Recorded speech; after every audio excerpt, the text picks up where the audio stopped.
A little bit.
Good evening, everybody.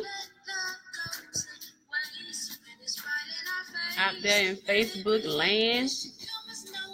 Let me turn my music down.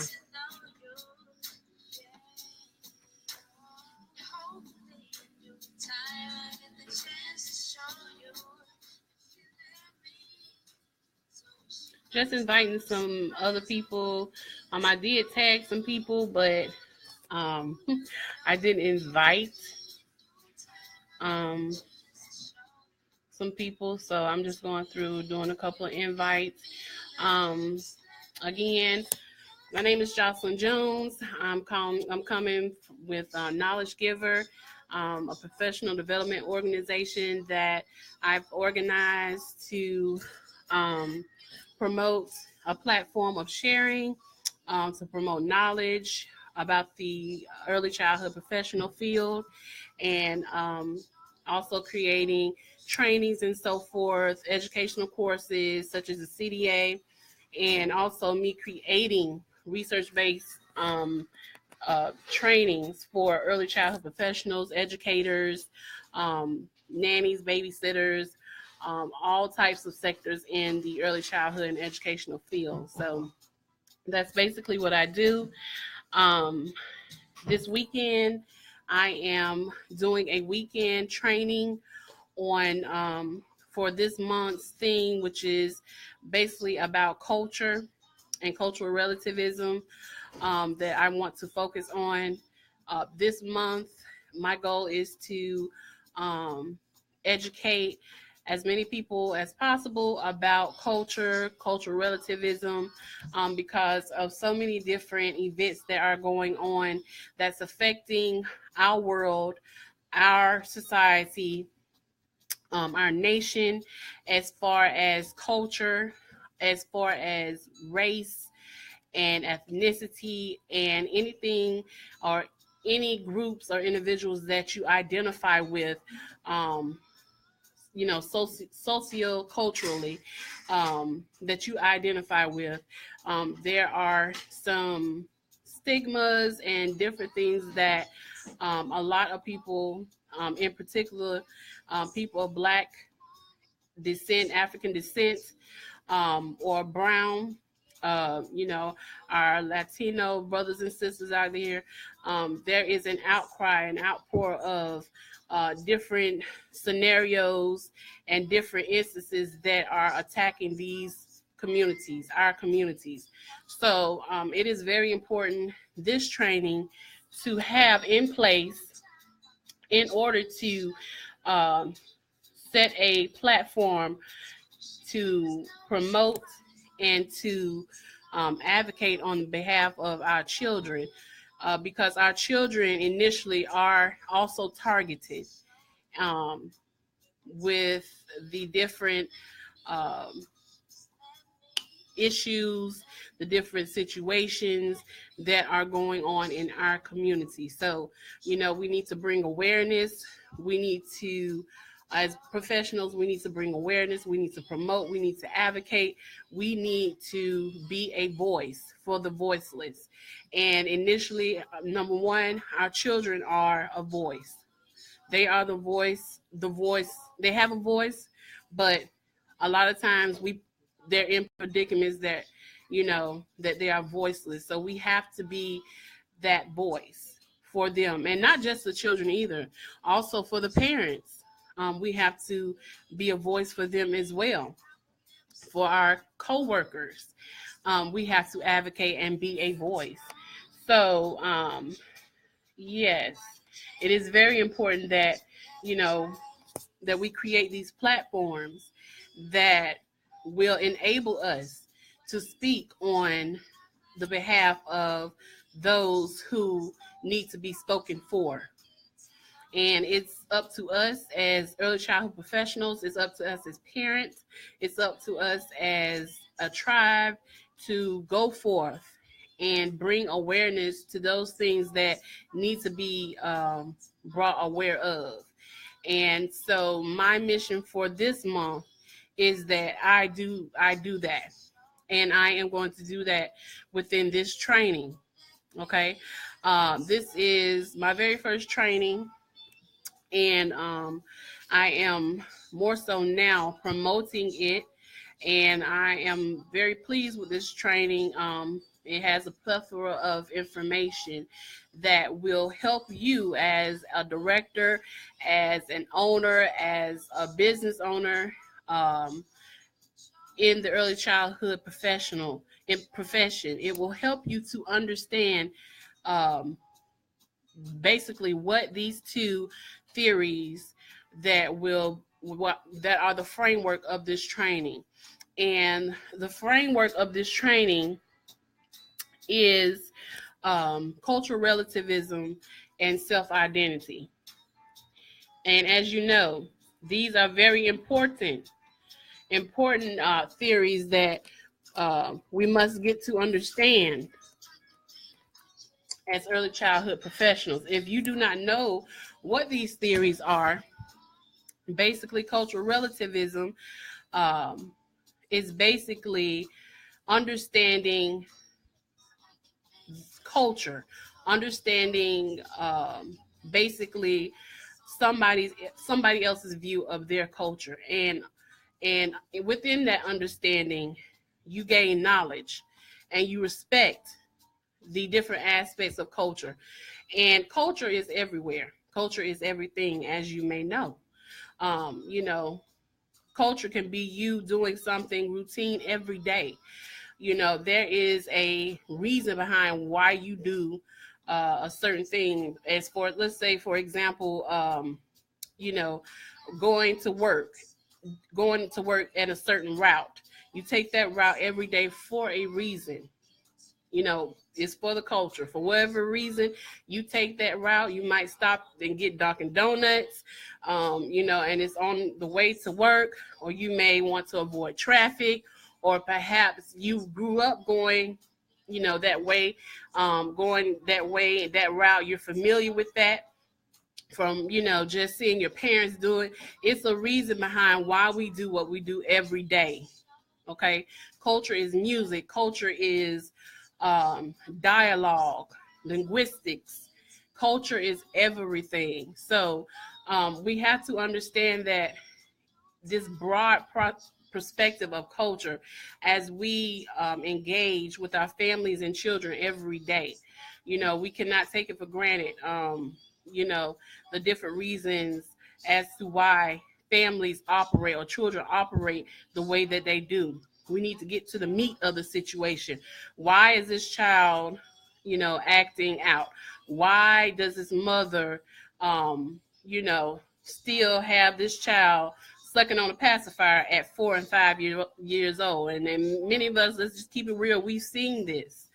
And sometimes we do get upset with that. Like, why is this child 4 and 5 years old still sucking a bottle, still, doing this, that, and the third?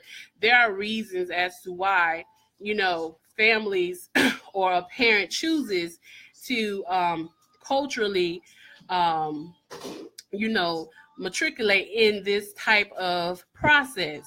And so in doing so, you have to build a relationship with your parent to understand why they are operating within this culture. Why are they doing this?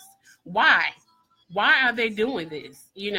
And that comes with having the heart to understand your parents, having the heart to really get to know who your parents are, and accepting what is laid out before you.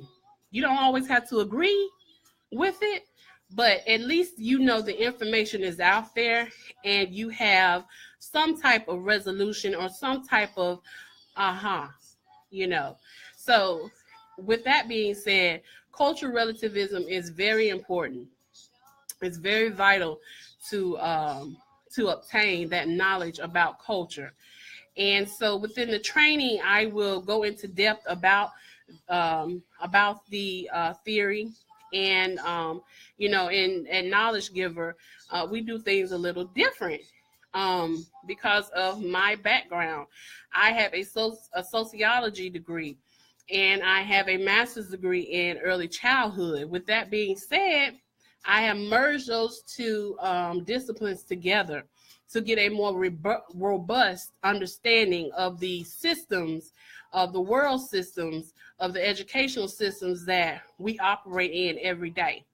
And coming from a sociological perspective, it will give a broader view of the different topics that will be held here at Knowledge Giver. Okay, so we do things a little different, and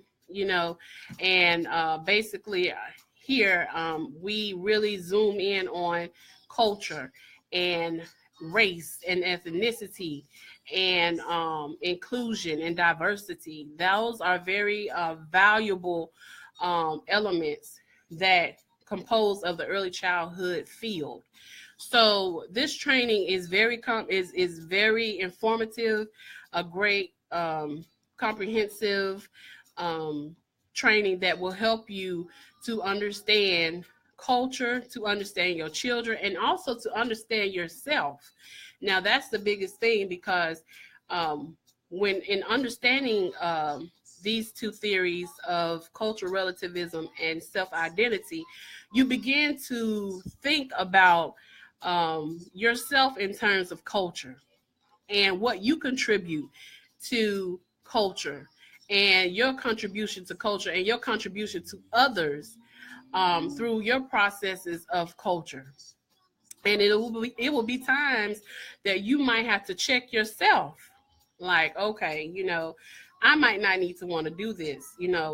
I might need to revamp the way that I'm thinking, because if you do not have the right mindset, if you do not have a ethical or moral mindset that is universal and that is acceptable on on a universal thing, and it's not acceptable, your thoughts or your ideas, or even how you were raised, if it's not acceptable to others and within that culture, it might be something that we might need to revamp, such as biases, for example. Biases are not just limited to race. Biases can go through just not race, but it can also go through religion. you know. So things that you brought up on socioculturally, that you've been brought up on, sometimes we have to revamp our thinking. Okay, sometimes we have to revamp the way that we've been brought up, and the way and the things that we that's been passed down to us. We have to kind of think about those things. So this training will help you kind of give you a self check, like, I need to change this, or maybe I need to revamp my thinking. And with doing so, you will create a different learning environment for your children, because when you open yourself, then your children will be open as well. Okay, because you're operating in this openness, you're operating in this space of opportunity, and this space of of of of knowing something different. So you pass that on to your children in your classroom, and you will create a classroom, a holistic classroom environment that will help you to really create the foundation of your early learning classroom, um, as in a cultural aspect. It will not just be an add-on. Like I said earlier, culture should not be like a Popeye's meal. Culture is not an add-on. It is not a side. It is not coleslaw. It's not fries. You know what I'm saying? Culture is the meat. It is actually, it is the chicken. You know what I'm saying? Um, it is what it is. Culture just is. And it should not be any separation in that. So this training will give you an in-depth